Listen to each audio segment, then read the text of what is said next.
ദൈവനാമത്തിന് മഹത്വം.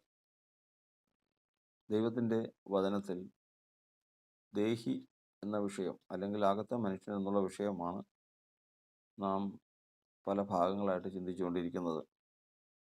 ഇന്ന് വീണ്ടും അതേ ഭാഗം തന്നെ നാം ചിന്തിക്കുകയാണ്. നമുക്ക് പഠിക്കാൻ കഴിഞ്ഞിട്ടുള്ളത് ശരീരം, ശരീരത്തെ ജീവിപ്പിക്കുന്ന ആത്മാവ് എന്നീ രണ്ട് ഘടകങ്ങൾ കൊണ്ട് സകല മൃഗങ്ങളും പക്ഷികളും ജീവജന്തുക്കളും ഈ ലോകത്തിൽ ജീവിക്കുന്നു. മനുഷ്യനും ഇപ്രകാരം ഒരു ഭാഗമുണ്ട്. ശരീരമുണ്ട്, ജീവാത്മാവിനാൽ ജീവിപ്പിക്കപ്പെടുന്ന ജീവരക്തവുമുണ്ട്. അത് മൃഗങ്ങളെ പോലെ തന്നെ മനുഷ്യർക്കും ഉള്ളതാണ്. എന്നാൽ മൃഗങ്ങളെക്കാൾ പ്രത്യേകമായി മനുഷ്യർക്ക് ഉള്ള ഒന്നാണ് ദേഹി എന്ന് പറയുന്ന ആത്മാവ്. അതിന് ആത്മാവെന്നും കൊടുത്തിട്ടുള്ളതുകൊണ്ട് ദേഹി എന്ന് തന്നെ പറയണം, അല്ലെങ്കിൽ അതിനെ പ്രാണൻ എന്നും കൂടി പറഞ്ഞിട്ടുണ്ട്.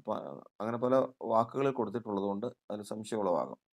എന്തായിരുന്നാലും അതിൻ്റെ അർത്ഥത്തിൻ്റെ നമുക്ക് മനസ്സിലാകേണ്ടതിനായി അകത്തെ മനുഷ്യനെന്ന് നമ്മൾ ധ്യാനിച്ചു കൊള്ളണം. ഈ വാക്ക് പറഞ്ഞാൽ അപ്പോൾ തന്നെ അകത്തെ മനുഷ്യൻ എന്ന് നമ്മുടെ ഹൃദയത്തിൽ നമ്മൾ ധ്യാനിച്ചു കൊള്ളണം. ഈ അകത്തെ മനുഷ്യൻ അവൻ എന്തായിത്തീരും? മരിച്ചതിന് ശേഷം യേശുവിൻ്റെ ദേഹി എന്തായിത്തീർന്നു? യേശുവിൻ്റെ ദേഹിയുടെ അവസ്ഥ എന്താണ്? കള്ളൻ്റെ ദേഹിയുടെ അവസ്ഥ എന്താണ്? ദുഷ്ടൻ്റെ അവസ്ഥ എന്താണ്? അതിനുശേഷം ശരീരത്തെ വിട്ടാൽ ഈ ദേഹിക്ക് എന്തെല്ലാം ചെയ്യാൻ സാധിക്കും, എന്തെല്ലാം അനുഭവിക്കാൻ സാധിക്കും? ഈ കാര്യങ്ങളൊക്കെ കഴിഞ്ഞ ഭാഗത്ത് നമ്മൾ ചിന്തിപ്പാൻ ഇടയായി തീർന്നതാണ്. എന്നാൽ ഇതിന് മറ്റൊരു വശമുള്ളത്, അത് ഏറ്റവും പ്രധാനപ്പെട്ടതും ഏറ്റവും ഗ്രഹിപ്പാൻ നമ്മൾ താല്പര്യപ്പെടേണ്ടതുമായ ഒരു കാര്യമാണ്. ഇതിൻ്റെ ആരംഭം എവിടെ നിന്നാണ്? ഇത് എവിടെ നിന്നാണ് ആരംഭിക്കുന്നത്? ഇതിന് വളർന്നില്ലെങ്കിൽ ഇതിനുള്ള പ്രശ്നം എന്താണ്? ഈ കാര്യങ്ങൾ നമ്മളൊന്ന് ഗ്രഹിക്കാൻ ചിന്തിക്കണം. അതായത് ഇതിൻ്റെ ആരംഭം എന്ന് പറയുന്നത് നമ്മൾ വചനത്തിൽ നിന്ന് യെശയ്യാ പ്രവചനം 57-ാം അധ്യായത്തിൽ നമ്മൾ വായിക്കുന്നത്, അവരുടെ ആത്മാവും ഞാൻ അവരുടെ ഉള്ളിൽ സൃഷ്ടിച്ചിട്ടുള്ള ദേഹിയും. മനുഷ്യൻ ആദാമ്യ രക്തത്തിൽ നിന്ന് സകല മനുഷ്യരും അപ്പൻ മകനെ ജനിപ്പിച്ചു, മകൻ അടുത്ത തലമുറയെ ജനിപ്പിച്ചു. ഇങ്ങനെ ഈ തലമുറ ലോകത്തിൽ നിറഞ്ഞിരിക്കുന്നു. അതങ്ങനെ നിറഞ്ഞു. എന്നാൽ മറ്റ് മൃഗങ്ങൾ അതുപോലെ നിറയുന്നത് പോലെയല്ല മനുഷ്യൻ്റെ ജനനം. മനുഷ്യൻ്റെ ജനനം എന്ന് പറയുന്നത് സൃഷ്ടിയാണ്. ദൈവം സൃഷ്ടിക്കുന്നതാണ്. എന്തുകൊണ്ടാണ് മനുഷ്യൻ അവനെ സൃഷ്ടിക്കുന്നത് പറയുന്നത്? മൃഗങ്ങൾ ഇണചേരുന്നു, അതിൽ നിന്ന് ഒരു കുഞ്ഞ് ജനിക്കുന്നു. പക്ഷികൾ ഇണചേരുന്നു, അല്ലെങ്കിൽ മുട്ടയിട്ട് വിരിക്കുന്നു, അതിൽ നിന്ന് ശിശു ജനിക്കുന്നു. ഇതിനേക്കാൾ ഉപരിയായി മനുഷ്യൻ എന്താ ഉള്ളത്? മനുഷ്യനും ഇണചേരുന്നു, അതിൽ നിന്ന് ശിശുക്കൾ ജനിക്കുന്നു. എന്നാൽ വചനം പറയുന്നത് മനുഷ്യൻ തമ്മിൽ ചേർന്നപ്പോൾ യഹോവ അവൾക്ക് ഗർഭം കൊടുത്തു എന്നാണ്. അവിടെ നിന്ന് മൃഗങ്ങൾ ചേർന്നുണ്ടായതുപോലെ മാത്രമല്ല, മൃഗങ്ങൾ ചേർന്നുണ്ടാകുന്നത് പോലെ ഒരനുഭവം മനുഷ്യനുമുണ്ട്. കാരണം അവൻ നമ്മൾ ഉൽപ്പത്തി പുസ്തകത്തിൽ പഠിക്കുന്നത്, സുഖഭോഗമുണ്ടാകുമ്പോൾ പുരുഷൻ്റെ ജീവൻ സ്ത്രീയുടെ ഗർഭത്തിൽ ചെന്നു അവിടെ നിന്ന് ഒരു വളർച്ച ആരംഭിക്കുകയാണ്. പക്ഷേ ഇവിടെ ഒരു പ്രത്യേകതയുണ്ട്. അത് മൃഗങ്ങളെപ്പോലെയും മറ്റു ജീവികളെപ്പോലെയുമല്ല. ഇത് സ്ത്രീ പുരുഷ സംഭോഗം നടക്കുമ്പോൾ ആ ജീവനും ആ ശരീരവുമായി ചേരുമ്പോൾ ദൈവം ദേഹി എന്ന് പറയുന്ന ഒന്ന് അതിൽ സൃഷ്ടിച്ചു കൊടുക്കും. അതുകൊണ്ടാണ് മനുഷ്യൻ സൃഷ്ടിയാണെന്ന് പറയുന്നത്. ഈ ദേഹി എന്ന് പറയുന്നത് ദൈവം സൃഷ്ടിക്കുന്നതാണ്. ഇതുകൊണ്ടാണ് മനുഷ്യൻ എന്ന് പറയുന്നത് ദൈവ സൃഷ്ടിയാണ്. മൃഗമോ മറ്റ് മൃഗങ്ങളെ ഒക്കെയും ദൈവം സൃഷ്ടിച്ചത് തന്നെയാണ്. പക്ഷേ ഇതുപോലെ ഓരോന്നിനെയും സൃഷ്ടിക്കാൻ സൃഷ്ടിക്കാൻ വന്ന പ്രവൃത്തി മറ്റു മൃഗങ്ങളിലില്ല. അപ്പം മനുഷ്യന് മാത്രം അവൻ്റെ ഉള്ളിൽ ഈ ദേഹിയെ സൃഷ്ടിച്ചു കൊടുക്കുകയാണ്. ഈ സൃഷ്ടിച്ചു കൊടുക്കുന്ന ദേഹിയുടെ പ്രത്യേകത എന്താണ്? അതിനെക്കുറിച്ച് നമ്മൾ പഠിച്ചിട്ടുണ്ട്. ഇതിന് ഉള്ളമെന്ന് പറഞ്ഞിട്ടുണ്ട്, കണ്ണാടി എന്ന് പറഞ്ഞിട്ടുണ്ട്, ആത്മാവെന്ന് പറഞ്ഞിട്ടുണ്ട്, അതിന് അതിന് പ്രാണനെന്ന് പറഞ്ഞിട്ടുണ്ട്. അങ്ങനെ പലതരത്തിലുള്ള വാക്കുകൾ ഇതിന് കൊടുത്തിട്ടുണ്ട്. ഇത് ഇങ്ങനെ സൃഷ്ടിച്ച് കൊടുക്കുന്ന ദൈവം ഇത് അമ്മയുടെ ഗർഭത്തിൽ ഈ ദേഹിയെ സൃഷ്ടിച്ചു കൊടുക്കുമ്പോൾ അത് ആരംഭമാണ്. ഈ ആരംഭിക്കുന്ന ഈ ദേഹിയും ഈ മനുഷ്യൻ ജനിക്കുന്നതിന് മുമ്പുണ്ടായിരുന്ന ഈ മനുഷ്യൻ്റെ അവസ്ഥയും തമ്മിൽ എന്ത് ബന്ധം? അതും യേശുവിൻ്റെ ജീവിതത്തെക്കുറിച്ച് തന്നെ കൂട്ടി നമ്മൾ പഠിക്കണം. അമ്മ മറിയ ക്രിസ്തുവിനെ ഗർഭം ധരിക്കാൻ പോവുക. പരിശുദ്ധാത്മാവ് വന്നു. അവളിൽ ഉൽപ്പാദിതമായിരിക്കുന്നത് പരിശുദ്ധാത്മാവിനാലാകുന്നു. പരിശുദ്ധാത്മാവിൽ നിന്നാണ് യേശുവിൻ്റെ ജീവനും ജീവാത്മാവും ഉത്ഭവിക്കുന്നത്. പക്ഷേ അവിടെ ദൈവം സൃഷ്ടികർത്താവായിട്ട് വരുമ്പോൾ, സൃഷ്ടാവായിട്ട് വരുമ്പോൾ ദൈവം ദേഹി അതിൽ സൃഷ്ടിച്ചു കൊടുക്കുക. അപ്പോൾ പരിശുദ്ധാത്മാവിനാൽ ഉളവായ ജീവാത്മാവും ജീവനും മറിയിൽ നിന്നെടുത്ത ശരീരവും ഒരുമിക്കുമ്പോൾ അവിടെ ദൈവം ഒരു ദേഹിയെ സൃഷ്ടിച്ചു കൊടുക്കുകയാണ്. ഈ ദേഹി എന്ന് പറയുന്നത് സൃഷ്ടിയാണ്, അവിടെയാണ് ആരംഭം. അപ്പോൾ ഈ മനുഷ്യൻ ഇവിടെ വരുന്നതിന് മുമ്പ് ആരായിരുന്നു? ദൈവപുത്രനായിരുന്നു. ആ ദൈവപുത്രൻ ഇരുന്നത് എവിടെയാ? ദൈവസിംഹാസനത്തിലാണ്. അപ്പോൾ ദൈവസിംഹാസനത്തിൽ ഇരിക്കുന്ന ദൈവപുത്രനും മറിയയിൽ ഈ സൃഷ്ടിക്കപ്പെട്ട ദേഹിയും തമ്മിലുള്ള ബന്ധം എന്താ? അതിനുള്ള ഉത്തരമെന്ന് പറയുന്നത്, ഇതിൻ്റെ ഒരു പ്രവർത്തനം എന്ന് പറയുന്നത് ഉള്ളമാണ്. ഉള്ളത്തിൻ്റെ പ്രത്യേകത എന്ന് പറയുന്നത്, പിന്മാറുന്നുവെങ്കിൽ എൻ്റെ ഉള്ളത്തിന് അവനിൽ പ്രസാദമില്ല. അപ്പോൾ ഒരു മനുഷ്യന് പ്രസാദം, ഇച്ഛ അല്ലെങ്കിൽ സന്തോഷം വെളിപ്പെട്ട് വരുന്ന ഇടമാണ്. രണ്ടാമത്തത്, ഇച്ഛിക്കുക എന്നതും നിവർത്തിക്കുക എന്നതും ദൈവമല്ലോ തിരുവുള്ളമുണ്ടായി നിങ്ങളിൽ പ്രവർത്തിക്കുന്നത്. ഇച്ഛ ഉത്ഭവിച്ചു വരുന്നത് ഇവിടെ നിന്നാണ്. 36-ാം സങ്കീർത്തനം, ജീവനെ ആഗ്രഹിക്കുകയും നന്മ കാണേണ്ടെന്ന് ശുഭകാലം കാണുവാൻ ഇച്ഛിക്കുകയും ചെയ്യുന്നവനാര്? ആശ ഉത്ഭവിച്ചു വരുന്നത് ഇവിടെ നിന്നാണ്. അപ്പോൾ ഉള്ളം, പ്രസാദം, ആശ, ഇച്ഛ മുതലായ കാര്യങ്ങളുടെ ഉറവിടമാണത്. അപ്പോൾ ഈ ഉള്ളമെന്ന് പറയുമ്പോൾ ഇതിനു മുമ്പുണ്ടായിരുന്ന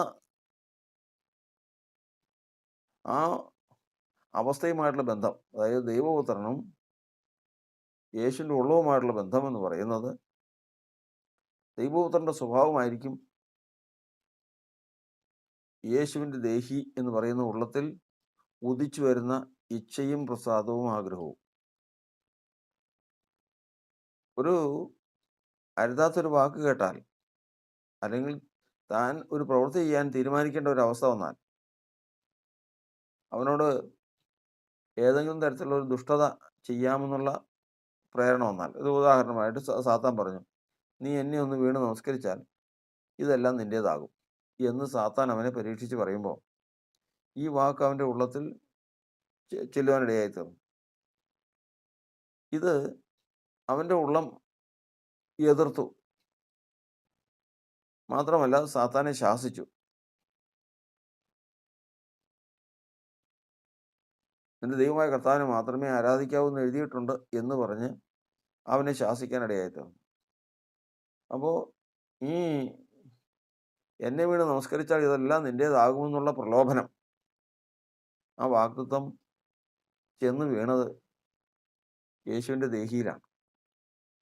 ആ ദേഹിക്ക് അത് പ്രസാദമായില്ല, ഇച്ഛയായില്ല, ആശയ്ക്ക് വിരുദ്ധമായിരുന്നത്. അതിനെ നിരസിച്ചു കളഞ്ഞു. അതേസമയത്ത് ഹവ്വയോട് പറഞ്ഞ വാക്ക്, ആ വാക്ക് അവളുടെ ഉള്ളത്തിൽ വീണു. അത് അവൾക്ക് സ്വീകരിക്കാൻ തോന്നി. അത് എന്തുകൊണ്ട് സ്വീകരിച്ചു? എന്തുകൊണ്ട് സ്വീകരിച്ചു? അന്ന് പാപമില്ലാത്ത സമയമാണ്. എന്തുകൊണ്ട് ഹവ്വ സ്വീകരിച്ചു? ഒറ്റ കാര്യം മാത്രമേ ഉള്ളൂ. നമ്മൾ സങ്കീർത്തനത്തിൽ എഴുതി വായിക്കുന്നത് പോലെ സകല ഹൃദയങ്ങളെയും ഒരുപോലെ മെനഞ്ഞവനാണ് ദൈവം. യേശുവിൻ്റെ ഹൃദയവും പത്രോസിൻ്റെ ഹൃദയവും യൂദായുടെ ഹൃദയവും സകല മനുഷ്യരുടെയും ഹൃദയത്തെ ഒരുപോലെ മെനഞ്ഞവനാണ്. ഒരു വ്യത്യാസം കാണിച്ചിട്ടില്ല, മുഖപക്ഷം കാണിച്ചിട്ടില്ല. ആ വാക്ക് അങ്ങനെ നിൽക്കുന്നു. എല്ലാവരും സത്യത്തിന്റെ പരിജ്ഞാനത്തിലെത്താൻ ദൈവം ആഗ്രഹിക്കുന്നു. അവന് വേണ്ട സഹായം കർത്താവ് ചെയ്യുന്ന എല്ലാ കാര്യങ്ങളും എല്ലാവർക്കും ഒരുപോലെയുണ്ട്. പിന്നെ എന്തുകൊണ്ട് ഹവ്വ ശത്രു പറഞ്ഞ ഈ വാക്ക് ഹൃദയത്തിൽ സ്വീകരിച്ചത് എന്തുകൊണ്ട്? അത് ഈ ലോകത്തിലെ അവളുടെ ജീവിതമോ സ്വഭാവമോ നിലവാരമോ മാത്രം അടിസ്ഥാനപ്പെടുത്തിയിട്ടുള്ളതല്ല. പിന്നെയോ, ഈ ലോകത്തിൽ വരുന്നതിന് മുമ്പേ അവൾക്കൊരു ചരിത്രമുണ്ട്. യേശു ലോകത്തിൽ മനുഷ്യനായി വരുന്നതിന് മുമ്പേ യേശുവിനൊരു ചരിത്രമുണ്ട്. അത് സിംഹാസനത്തിലിരിക്കുന്ന ദൈവപുത്രനെ സംബന്ധിച്ചുള്ളതാണ്.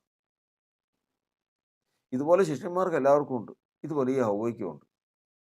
ഈ ഹവ്വയുടെ ചരിത്രം അതിന് മുമ്പുള്ളത് എന്ന് പറഞ്ഞാൽ അതിൽ കുറവുള്ളത് തന്നെ. ഇവിടെ വരുന്നതിന് മുമ്പ് ആരായിരുന്നുവോ ആ ആയിരുന്ന ആളുടെ നിലവാരമാണ് ദൈവം സൃഷ്ടിച്ച ഈ ദേഹിയിൽ, ഈ ഉള്ളത്തിൽ വെളിപ്പെട്ട് വരുന്നതെന്നർത്ഥം. അപ്പോൾ ഇവിടെ വരുമ്പോൾ ഏതെങ്കിലും തരത്തിൽ ഇവിടെ യേശു കുറ്റമറ്റതായി ജീവിച്ചെങ്കിൽ അതിനുള്ള ക്രെഡിറ്റ് എന്ന് പറയുന്നത് ആർക്കാ? സിംഹാസനത്തിരിക്കുന്ന ദൈവപുത്രനാണ്. ഈ യേശു ലോകത്തിലായിരുന്നപ്പോൾ എന്തെങ്കിലും തെറ്റ് ചെയ്തെന്നിരിക്കട്ടെ, ആരെ ബാധിക്കും? സിംഹാസനത്തിരിക്കുന്ന ദൈവപുത്രനെ ബാധിക്കും. കാരണം സിംഹാസനത്തിരിക്കുന്ന ദൈവപുത്രൻ്റെ സ്വഭാവം ഭൗമിക ജീവിതത്തിൽ വെളിപ്പെടുവാൻ ദൈവം സൃഷ്ടിച്ചിട്ടുള്ള ഒരു ഉള്ളമാണ് ദേഹി എന്ന് പറയുന്നത്, യേശുവിൻ്റെ ദേഹി എന്ന് പറയുന്നത്.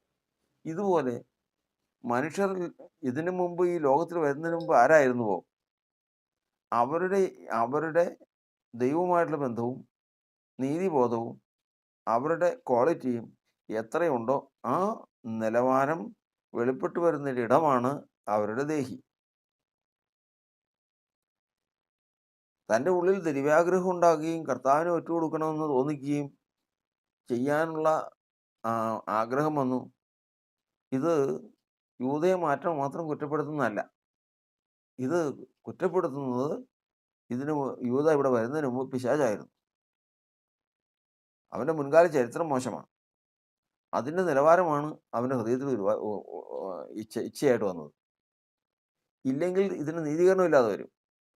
കാരണം അപ്പനുമായി വല നന്നാക്കുന്ന ഇടത്ത് ശിഷ്യന്മാർ ഇരിക്കുമ്പോൾ നിങ്ങൾ എന്നെ അനുഗമിപ്പീൻ എന്ന് കർത്താവ് പറഞ്ഞപ്പോൾ വള്ളവും വലയും അവിടെ വിട്ടിട്ട് അനുഗമിച്ചു. എന്ത് കണ്ടിട്ടാ? ഇതിനു മുമ്പുള്ളൊരു ചരിത്രം കിടക്കുന്നുണ്ട്, അറിയാത്തൊരു ചരിത്രം കിടക്കുന്നുണ്ട്. ചിലർക്ക് വിശ്വസിക്കാൻ കഴിയുന്നു, ചിലർക്ക് വിശ്വസിക്കാൻ കഴിയുന്നില്ല. എന്തുകൊണ്ടാണ് വിശ്വസിക്കാൻ കഴിയുന്നത്? വിശ്വാസം എന്നതോ ആശിക്കുന്നതിൻ്റെ ഉറപ്പും കാണാത്ത കാര്യങ്ങളുടെ നിശ്ചയമാകും. ഒരാൾ നിന്നുകൊണ്ട് ഇതാ ഒരു സ്വർഗീയ കാര്യങ്ങളെക്കുറിച്ച് പ്രസംഗിക്കുക. ഈ പ്രസംഗിച്ചു കഴിയുമ്പോൾ അത് കേൾക്കുന്നവർ ഭോഷത്തരമെന്ന് പറഞ്ഞ് അവരവരുടെ വഴിക്ക് പോകും. എന്നാൽ ആശിക്കുന്നവരുണ്ട്. എവിടെ? നമ്മൾ 3 കാര്യം പറഞ്ഞു. പ്രസാദം, ആശ, ഇച്ഛ എന്ന് പറയുന്ന ചില കാര്യങ്ങളുണ്ട്. അത് ഈ ദേഹിയെ സംബന്ധിച്ചുള്ളതാണ്. ഈ ദേഹിയിൽ പ്രസാദവും ഇച്ഛയും ആഗ്രഹമൊക്കെ കിടക്കുന്നവരുണ്ട്. എന്ത് ഇച്ഛ? ജീവനെ ആഗ്രഹിക്കുന്ന, നിത്യജീവൻ ആഗ്രഹിച്ചതിൻ്റെ ഇച്ഛ കിടക്കുന്നവരുണ്ട്. പിന്നെ കാണാത്ത കാര്യങ്ങൾ, ദൈവം തന്നെ സ്നേഹിക്കുന്നവർക്ക് ഒരുക്കിയിട്ടുള്ളത് കണ്ണ് കണ്ടിട്ടില്ല, ചെവി കേട്ടിട്ടില്ല, ആരുടെയും ഹൃദയത്തിൽ തോന്നിയിട്ടുമില്ല. അപ്പോൾ ദൈവം അത്ര ഭയങ്കരമായ ഒരു നന്മ തന്നെ സ്നേഹിക്കുന്നവർക്ക് ഒരുക്കിയിട്ടുണ്ട്. ആ ഒരുക്കിയിട്ടുള്ളതിനെക്കുറിച്ചും നിത്യജീവനെക്കുറിച്ചും ഒരു പ്രസംഗം പ്രസംഗിച്ചു കഴിഞ്ഞാൽ ഈ ആശിച്ചിരിക്കുന്നവൻ അത് കേട്ട് കഴിഞ്ഞാൽ അപ്പോഴവന് വിശ്വാസമായി പരിണമിക്കും. ഇതാണ് വ്യവസ്ഥ. ഈ ആശ ഉള്ളിൽ വേണമെങ്കിൽ എന്ത് വേണം? ഈ ആശ ഉള്ളിൽ വേണമെങ്കിൽ ഇതിനു മുമ്പ് അവൻ ക്രിസ്തുവിൽ തിരഞ്ഞെടുക്കപ്പെടാനായിരിക്കണം. ക്രിസ്തുവിൽ തിരഞ്ഞെടുക്കപ്പെടാതെ ഇതിനു മുൻപ് ദൈവത്തിൻ്റെ എതിര് കക്ഷിയിലുള്ളവനാണെങ്കിൽ ഒരിക്കലും അവൻ്റെ ഹൃദയത്തിൽ നിത്യജീവനായിട്ടുള്ള ആഗ്രഹമോ പുതിയ യെരൂശലേമിലുള്ള അവൻ്റെ അവകാശമോ അവനൊരിക്കലും ഹൃദയത്തിൽ ഉണ്ടാകുകയില്ല. അതുകൊണ്ട് എത്ര വചനം കേട്ടാലും അവൻ വിശ്വസിക്കുകയുമില്ല. അപ്പോൾ ഇവിടെ നിന്ന് നമ്മൾ പരദേശികളും പ്രവാസികളും എന്ന് പറയുമ്പോൾ, നമ്മൾ പരദേശികളും പ്രവാസികളുമാണ് എന്ന് പറയുമ്പോൾ അത് എന്തിനെ സംബന്ധിച്ചെന്ന് നമ്മൾ പഠിക്കും. പരദേശികളും പ്രവാസികളും ആയിരിക്കണം നിങ്ങളുടെ ആത്മാവ്, ദേഹി തന്നെയാണ്. ഇപ്പോൾ ഈ പറഞ്ഞത് തന്നെയാണ് പരദേശി. എന്നാൽ ഈ പരദേശി അവിടെ വന്നപ്പോൾ, യേശു ഈ ലോകത്തിൽ വന്നപ്പോൾ, കഴിഞ്ഞ ഭാഗത്ത് നമ്മൾ ഇപ്രകാരം ചിന്തിപ്പാനിടയായി തീർന്നു. സ്വർഗത്തിൽ സിംഹാസനത്തിൽ ഇരുന്ന യേശു ഇങ്ങോട്ട് ഇറങ്ങിപ്പോന്നോ? പ്രവാസിയായും പരദേശിയായിട്ടും ഇങ്ങോട്ട് പോന്നപ്പോൾ അവിടെ കാലിയായിരുന്നോ എന്ന് ചോദിക്കാനിടയായിരുന്നു. അവിടെ കാലിയാകേണ്ട കാര്യമില്ല. അതിൻ്റെ സ്വഭാവം വെളിപ്പെടുത്തുവാൻ, ഈ ഭൗമിക ജീവിതത്തിൽ വെളിപ്പെടുവാൻ ദൈവം മനുഷ്യൻ സൃഷ്ടിച്ചിട്ടുള്ള ഒരിടമാണ് ഉള്ളം, അതായത് ദേഹി അല്ലെങ്കിൽ സോള്. ഇങ്ങനെ ഈ ദൈവം സൃഷ്ടിച്ച ഈ ഉള്ളത്തിൽ ദൈവം സ്വർഗത്തിൽ നിന്ന് വചനം അയക്കുമ്പോൾ ആ വചനം അവൻ സ്വീകരിച്ച് അത് വിശ്വസിച്ച് അത് അനുസരിച്ച് കഴിയുമ്പോൾ ഇതിലേക്ക് ജീവൻ വന്നുകൊണ്ടിരിക്കും. ആരുടെ ജീവൻ? ക്രിസ്തുവിൻ്റെ സ്വർഗത്തിൽ സിംഹാസനത്തിലിരിക്കുന്നവൻ്റെ ജീവൻ വന്നുകൊണ്ടിരിക്കും. മാത്രമല്ല അവനിൽ നിന്ന് പാപം നീങ്ങിക്കൊണ്ടുമിരിക്കും. ഇങ്ങനെ ഒരു അനുഭവം വരുമ്പോൾ അനുസരിക്കും തോറും കണ്ണാടിയുടെ അനുഭവത്തിൽ ഇത് വിളങ്ങിക്കൊണ്ടുവരും. കണ്ണാടിയുടെ അനുഭവത്തിൽ ഇത് വിളങ്ങുക എന്ന് പറയുമ്പോൾ, അതായത് ഇതിനകത്ത് ദൈവപുത്രനായ ക്രിസ്തുവിൻ്റെ മുഖം പ്രകാശിക്കത്തക്കവണ്ണം ഇവൻ്റെ ഹൃദയം നിർമ്മലമായി തീരും. അതുകൊണ്ടാണ് വചനം പറയുന്നത്, വിശദീകരണം കൂടാതെ ആരും ദൈവത്തെ കാണുകയില്ല. ശുദ്ധീകരണം ദൈവത്തിന് ഇഷ്ടമോ നമ്മുടെ ശുദ്ധീകരണം തന്നെ. നമ്മളെ ശുദ്ധീകരിച്ചുകൊണ്ടിരിക്കുക. എന്തിനു വേണ്ടിയിട്ട്? ഒറ്റ കാര്യമേ ഉള്ളൂ. ദൈവം നോക്കുമ്പോൾ, നമ്മുടെ ഉള്ളത്തിൽ നോക്കുമ്പോൾ, ഈ കണ്ണാടിയിൽ നോക്കുമ്പോൾ ദൈവപുത്രനെ കാണണം. ഇതാണ് ദൈവത്തിൻ്റെ ആഗ്രഹം. അപ്പോൾ ഈ ഉള്ളമെന്ന് പറയുന്നത് ദൈവം ഗർഭത്തിൽ സൃഷ്ടിക്കുന്നതാണ്. അതിൻ്റെ ആരംഭം അവിടെയാണെങ്കിലും ഇത് ഈ ലോകത്തിൽ വരുന്നതിന് മുമ്പ് അവൻ ആരായിരുന്നുവോ അവൻ്റെ നിലവാരം വെളിപ്പെട്ട് വരുവാൻ ദൈവം വെച്ചിരിക്കുന്ന ഒരിടമാണ്. അത് ഇച്ഛയായിട്ടും ആശയായിട്ടും അവനിൽ നിന്ന് വെളിപ്പെട്ട് വരും. ഒരു വാർത്ത അവനിലേക്ക് വരുമ്പോൾ അവൻ സ്വീകരിക്കുന്നുവെങ്കിൽ അത് അവൻ്റെ നിലവാരം അനുസരിച്ച്. സ്വർഗത്തിലിരിക്കുന്ന ദൈവപുത്രനും സ്വീകരിക്കുന്നുണ്ടെങ്കിൽ മാത്രമേ ഇവൻ സ്വീകരിക്കൂ. സ്വർഗത്തിലിരിക്കുന്ന ദൈവപുത്രൻ സ്വീകരിക്കുന്നില്ല എങ്കിൽ ഇവൻ സ്വീകരിക്കില്ല. അതിനെക്കുറിച്ച് കുറച്ചുകൂടി വിശദമായിട്ട് നമ്മൾ ദൈവത്തിൻ്റെ വചനത്തിൽ നിന്ന് നമ്മൾ പഠിക്കുമ്പോൾ വചനം പറയുന്നത്, തങ്ങളുടെ വാഴ്ച കാത്തുകൊള്ളാതെ തങ്ങളുടെ വാസസ്ഥലം വിട്ടുപോയ ദൂതന്മാരെ അന്ധതമസിൻ്റെ ചങ്ങലയിട്ട് അന്ധകാരത്തിന് കീഴിൽ സൂക്ഷിച്ചിരിക്കുന്നു. അതായത് ദൈവത്തോട് പാപം ചെയ്ത ദൂതന്മാർ. ഈ ദൈവത്തോട് പാപം ചെയ്ത ദൂതന്മാരെ ദൈവം അന്ധതമസിൻ്റെ ചങ്ങലയിട്ട് സൂക്ഷിച്ചിരിക്കുക. എങ്കിലും അവരെ ആത്മാവ് വ്യാപരിക്കുന്നുണ്ട്. ഈ പാപം സോദോം ഗൊമോറയിലുള്ള ജനത്തിൽ വന്നപ്പോൾ അവർക്ക് ആണോടാൺ പെണ്ണോട് പെണ്ണ് കാമം ജ്വലിച്ചു. ഈ ജ്വലിച്ച പാപത്തിൻ്റെ ഉത്ഭവം എവിടെ നിന്നാണ്? അവരുടെ ഹൃദയത്തിൽ തോന്നിയിട്ടാണ്. ഹൃദയത്തിൽ തോന്നിയത് എന്തുകൊണ്ടാണ്? ഇങ്ങനെ ഒരു ആശയം അവരുടെ ഹൃദയത്തിൽ തോന്നിയത് എന്തുകൊണ്ടാണ്? ഇവരിവിടെ വരുന്നതിന് മുമ്പേ ഇവർ ആത്മീയ മണ്ഡലങ്ങളിൽ വെച്ച് തന്നെ ദൈവത്തോട് എതിരാണ്.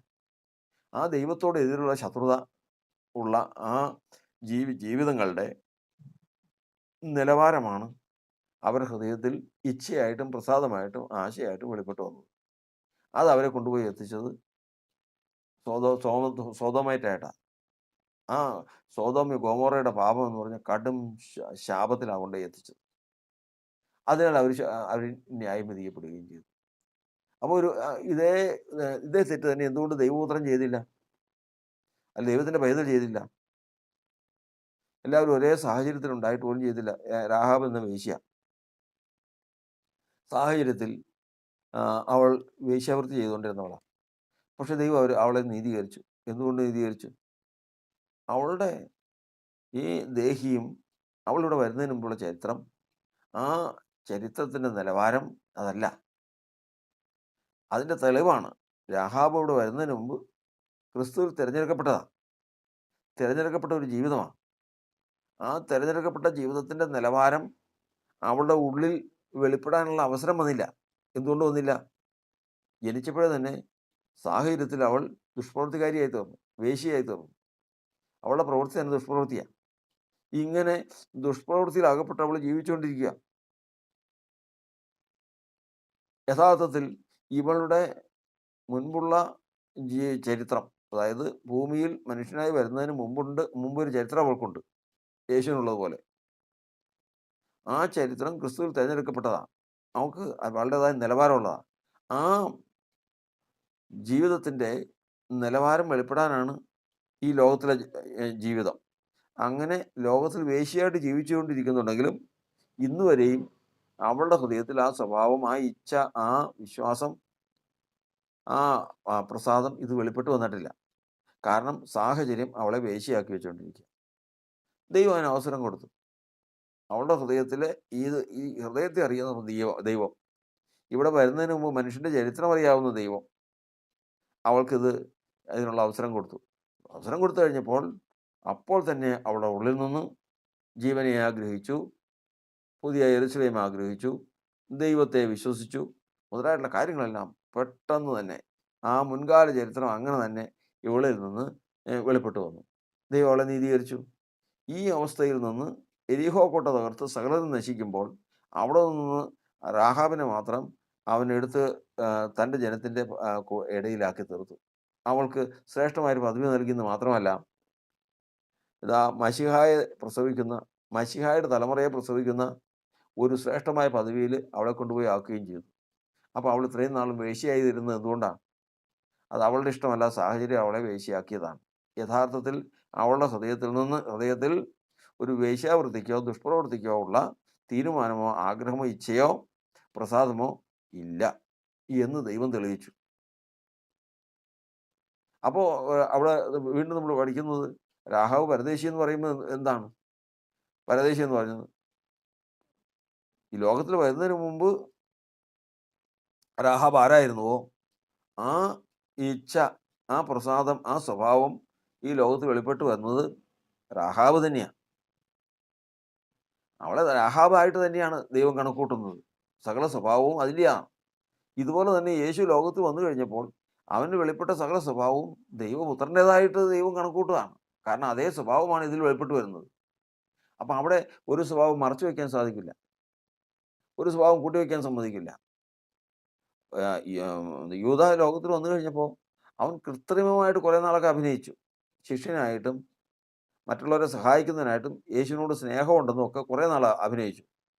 പക്ഷേ യഥാർത്ഥത്തിലുള്ള അവൻ്റെ മുൻകാല ചരിത്രം വെളിപ്പെട്ട് വരുവാനുള്ള അവസരം കിട്ടിയപ്പോൾ അവൻ അതിൽ നിന്ന് ആ അവസ്ഥയിൽ നിന്നെല്ലാം മാറിയതിന് ശേഷം യഥാർത്ഥത്തിൽ അവൻ കള്ളനായിരുന്നു എന്നും കർത്താവിന് ഒറ്റുകൊടുക്കുന്ന അവസ്ഥയിലേക്കും അവൻ പോകുവാനിടയായി തീർന്നു. അതായത് ഈ ലോകത്തിൽ ജനിക്കുന്നതിന് മുമ്പ് യേശു പറഞ്ഞു, അവനെക്കുറിച്ച് പറഞ്ഞു, ആ മനുഷ്യൻ ജനിക്കാതിരുന്നെങ്കിൽ അവന് കൊള്ളാമായിരുന്നു എന്ന് പറഞ്ഞതുപോലെ ഈ ലോകത്തിൽ അവൻ ജനിക്കുന്നതിന് മുമ്പ് അവൻ ആരായിരുന്നുവോ അതേ ദൈവത്തോടുള്ള ബന്ധം എന്താണോ അതേ നിലവാരമാണ് അവനിൽ നിന്ന് വെളിപ്പെട്ട് വന്നത്.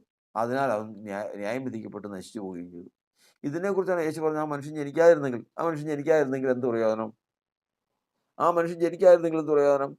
ഇന്ന് ജനിച്ച് ഇത്രയും നാളും ദൈവം അമ്മയുടെ ഗർഭത്തിൽ ഒരു ദേഹിയെ സൃഷ്ടിച്ചു കൊടുത്തു. ആ ദേഹി വളർന്ന് ഒരു ശരീരമായി തീർന്നു. അവൻ ഒരു മനുഷ്യനായി തീർന്നതിന് ശേഷം അവനെ വീണ്ടും നരകത്തിലേക്ക് കൊണ്ടുപോയിടേണ്ട കാര്യം ഇല്ലായിരുന്നു ജനിക്കാതിരുന്നെങ്കിൽ. അവിടെയാണ് വചനം പറയുന്നത്.